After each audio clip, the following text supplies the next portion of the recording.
sure do. Okay, tell me. I met her really through her family. And I was about 16. Matter of fact, she made the first birthday pie for me. And I spilled it in my lap. Tell me about it. Yeah. And it came up. Her dad was a barber, and he cut my hair. And that's how we first got started. We went to church together, and he had lots of girlfriends, and I decided if he ever asked me for a date, I was turning him down flat. But when he asked, I didn't. I said, "Will you go to church with me tonight?" Sure. So we That did. started that. Yeah. I really didn't realize that I loved her, except one day I was with Harvey, my future father-in-law, to pick up a car I had, which was in Sears and Roebuck garage. Had no idea that I would ever marry Ellie. No idea whatsoever. But when he started talking about her, and he says, "I think she loves you."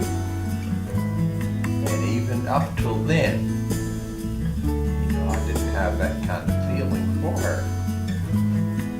But on the way home, that's when it struck me. I just couldn't wait till I got home and talk to her. And that's how our love started. It just came all at once.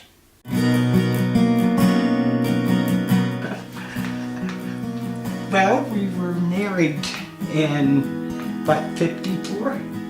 54. Donna was born in 56, a little girl. Beautiful. She was. We thought she was beautiful. And we were going to live happily ever after with 3 kids. Well, we now have 5 kids. 4 daughters and 1 son, not in that order. 3 daughters and then a son. Bill thought he'd never get a son, right? Yeah, I didn't think so.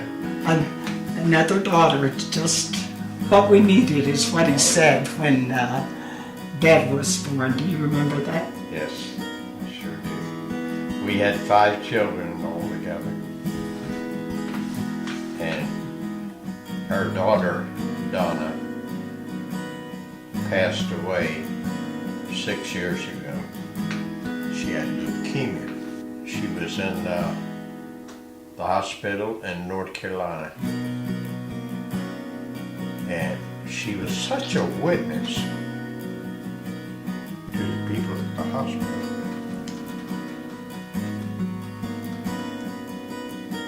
They couldn't get over the fact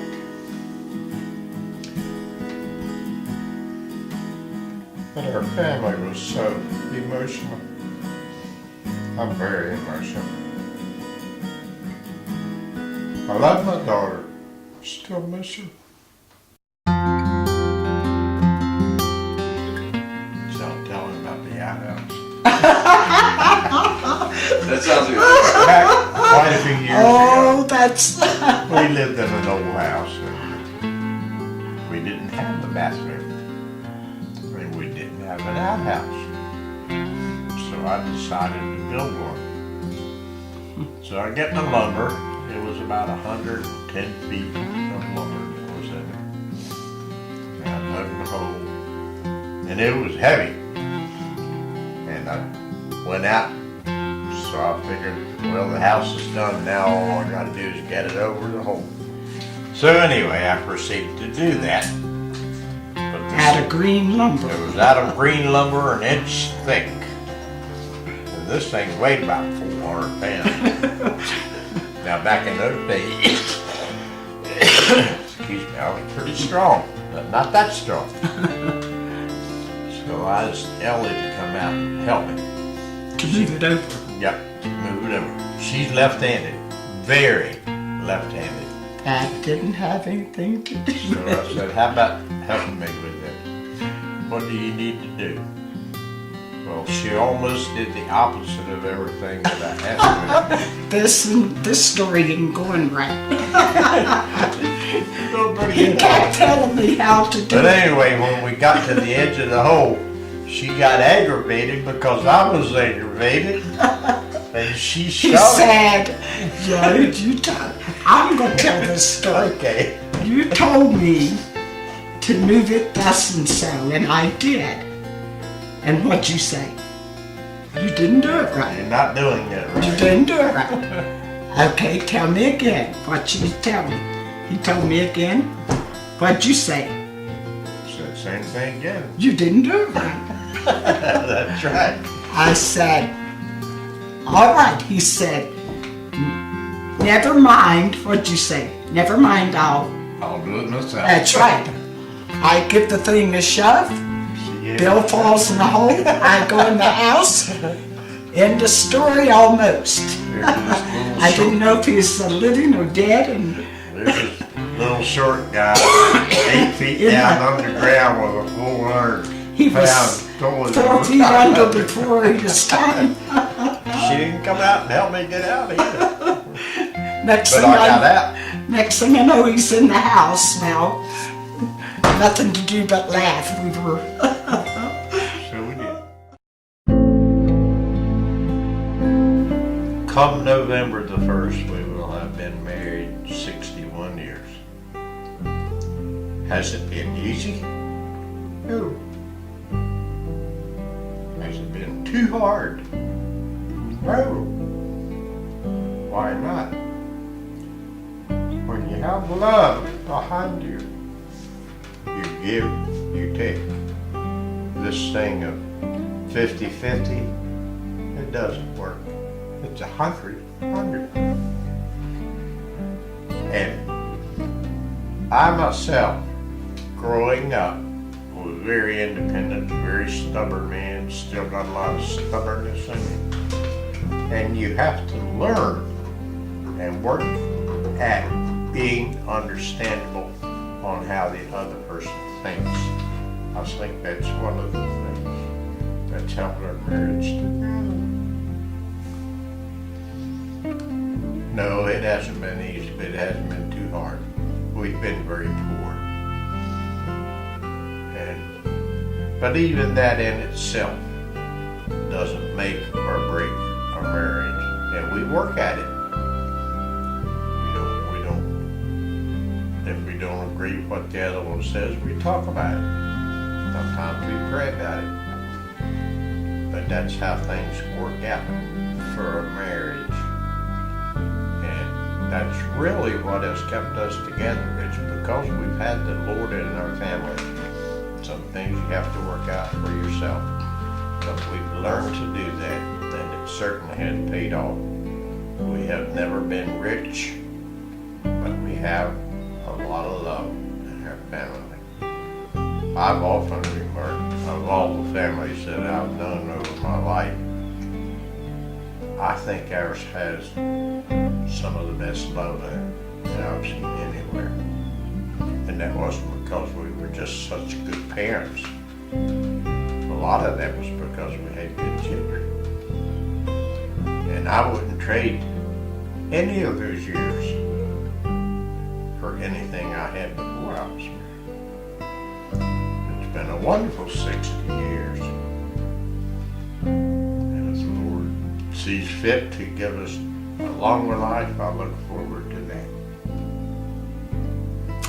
Well, here is my view on that. We think, just like he says, we've been poor. I know what he means to that, but I think we've been rich, and just so much. Oh my goodness, just so much. But if I could say to young married people, and I have said it before, Bill said it right, that it's 100-100. But you'll have to bear with me here. One thing I have always known about Bill is he loves me more than anybody in the whole world would ever love me. And trust me to be there in every situation. Just outright trust that I wouldn't want to disappoint in. Believing that I would always be there in every situation and work at understanding. Now, there are transitions in marriage. You start out with stars in your eyes. The first 3 years, you learn not to say, you said, you said, you said, you said. It takes about 3 years to learn not to say, no, this is what you said, no, this is what you said. Leave that aside. Long about 5 years later, you're in another transition. I said, I'm going to write a book and call it Stages.